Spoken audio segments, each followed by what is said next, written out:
Welcome back to the Gweilo 60 channel. You know, I've known a lot of people in my life, and I came from a village of 250 people in northern Saskatchewan, or north central Saskatchewan type thing. Weldon, Saskatchewan, outside Prince Albert, Saskatchewan, on the way to Kinistino. And I grew up with people in Weldon. I grew up with people in Birch Hills.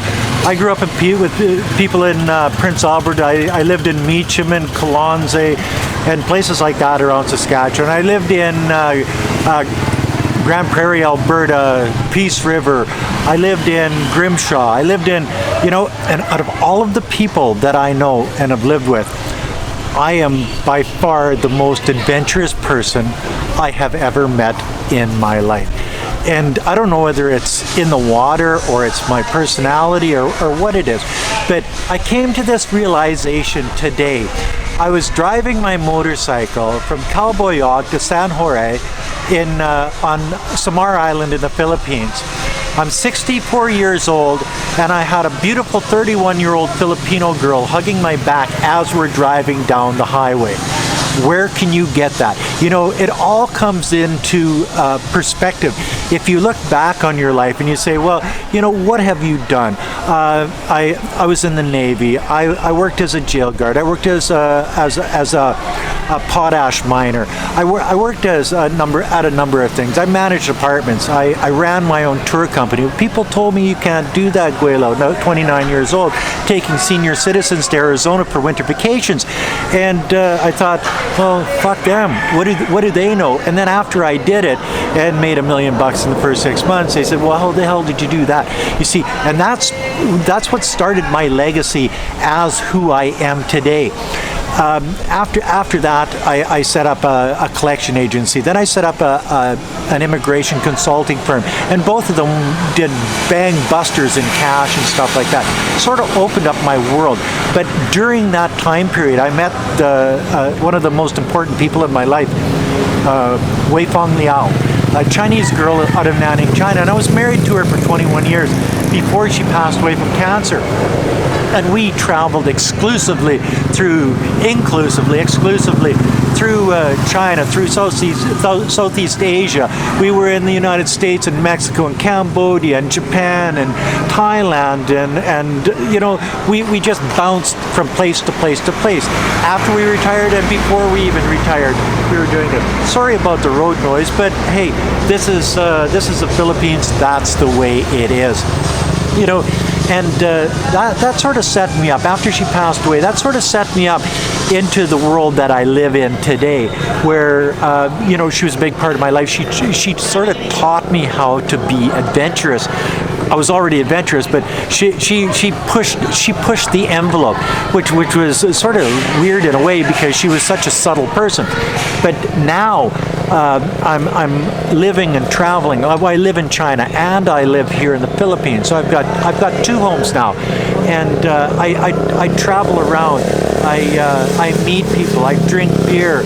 I look for food. I look for adventure on the streets of places that I've never been before. San Jorge is one of the places that and it's just like Mexico. I said San George to Christian at the mango. He says, no, it's San Jorge. I says, that's just like Mexico. And he said, well, yeah, like it's Spanish type thing. It's just what it is. So as I travel around, I learn things as I go. But the idea that you can, at the ripe young age of 64 in the Philippines, if you got bucks in your jeans, that makes a big difference, because you got to have a place to live, you got to be able to buy a motorcycle, you got to be able to take care of yourself, but I don't think the money has that much to do with the 31-year-old, beautiful, smart, great person hugging your back as you're cruising down the road on a motorcycle, passing the palm trees with coconuts in it, watching the little children walk home with a bag of groceries from the Sari store, or candy or pop or whatever. They're coming back from the Sari store. You see young people walking along the highways. You see just the battery of everything that is Filipino, and you smile to yourself and you say, I am a lucky guy. But not only am I just a lucky guy, I'm living the dream that most people that I know would just love to live. You know, the idea that I can go anywhere and do anything that I want. And I'm adventurous, and I'm lucky that I'm healthy enough to do it. A lot of people my age are not healthy. They're overweight, they have medical problems, diabetes, whatever. So they can't just pick up and bugger off anywhere in the world. Where I'm one of those lucky guys that was able to stay healthy throughout my life. Not that I took care of myself. I've been drinking like a fish for 50 years. I smoked up till April 20th of 2020. Then I stopped cold because I felt that it was bothering my breathing. But the thing is that I am living the frickin' dream, guys. I am living a dream that you can only dream of, and I'm dreaming of those dreams, and I'm living that dream. And it sort of took me back as I was cruising from Gweilo to San Jorge, that I did have a beautiful 31-year-old girlfriend hugging my back. I was riding a motorcycle at 64 years old, not 65 yet, 64 years old, through the Philippines on a remote island in the Philippines, and living life to the fullest. How many people can actually say that they are doing that with their life? I get up in the morning, I go someplace, I do things, I try to have as much fun as I possibly can, and yes, I have people come up to me and say, hello. You know what I mean? And that's part of the world of living in this world that I live in. I've traveled all through China. I've done things that people only dream of, and now I'm dreaming of doing the same thing, but I'm actually doing it myself.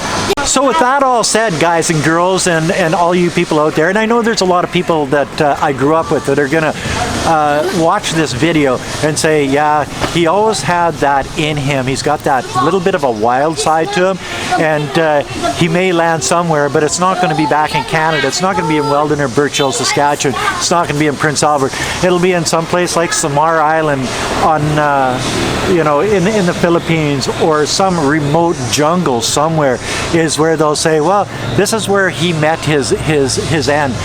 Maybe on a motorcycle accident on a Filipino road, who knows? But I'm not going to worry about that. What I'm going to worry about now is where I'm going to go get some ice and some cold Red Horse beer, and I'm going to sit and have a really good conversation with Yumi, my girlfriend, and we're going to discuss how our future is going to go, and what we're going to do tomorrow, and how we're going to make our lives better.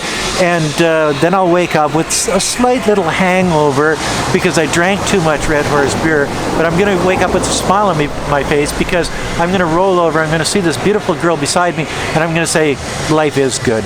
Life is really good. And if you don't believe me, keep watching this channel, because either it's going to work out the way I want it to, or I'm going to crash and burn. And if I crash and burn, the haters out there that just fucking hate me will be laughing and pumping their fist in the air, and the lovers will be sad for me and say, oh, poor Gweilo 60 again, he gets trashed. But if I reach for the stars and actually get the stars, the haters are going to say, oh, that scumbag, that lowlife, he's dating a 31-year-old girl and he's 64. He's a pervert. He's a bad man. He should be shot and pissed on. And I'm going to smile to myself and say, yes, I am proud of that. And that I still got it, guys. And if you don't believe it, keep watching, and you'll see Yumi in many videos in the future. We have bonded, and she is one of the best people I've met since Wei Fong passed away. And I think I'm going to stay in this area of the Philippines for a while, just for the fact that I have good friends in Gweilo, and I have a good friend here in San Jorge, and she comes to Gweilo on a regular basis. So let's see where it goes. That's the end of this video. Outro, and that's another video from Gweilo 60 here with the big guy watching me and his little friends. like, comment, subscribe, push that share button. Don't forget to resubscribe, hit the bell. And from San Jorge in the Philippines on Samar Island, peace out. Thanks for watching. Bye now. And believe it or not, waking up in a Filipino home with the roosters crowing, and you've got views like this. Like you've got neighbors coming out with food. You've got a dog over there chained up. I was getting food. Oh, the dog is happy. Look at that.